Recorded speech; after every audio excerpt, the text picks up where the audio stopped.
सोलापुरातील बोरामणी नाक्याजवळील जोशी गल्ली bank of India समोर भीषण अपघात घडला.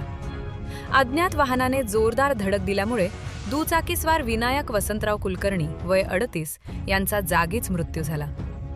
मिळालेल्या माहितीनुसार विनायक हे MH13CV 0246 या क्रमांकाच्या मोटरसायकलवरून जात असताना अज्ञात वाहनाने त्यांच्या दुचाकीला धडक दिली. अपघात इतका गंभीर होता की ते रक्तबंबाळ अवस्थेत रस्त्यावर कोसळले आणि घटनास्थळीच त्यांचा मृत्यू झाला. विनायक कुलकर्णी हे हेडगेवार ब्लड बँकेत कार्यरत होते. रात्री रक्तपुरवठ्याच्या कामासाठी जात असताना हा दुर्दैवी अपघात घडल्याची माहिती नातेवाईकांनी दिली. ते सोलापुरातील सिद्धेश्वर नगर मजरेवाडी येथे वास्तव्यास होते. 2 ते 3 वर्षांपूर्वी त्यांचा विवाह झाला असून त्यांच्या मागे आई वडील, भाऊ, बहीण, पत्नी आणि एक लहान मुलगी असा परिवार आहे. या घटनेमुळे परिसरात हळहळ व्यक्त होत आहे. मयताच्या आईने आरोपी वाहन चालकावर कठोर कारवाई करण्याची मागणी केली आहे. पोलिसांनी CCTV फुटेजच्या आधारे आरोपीचा शोध सुरू केला असून पुढील तपास सुरू आहे.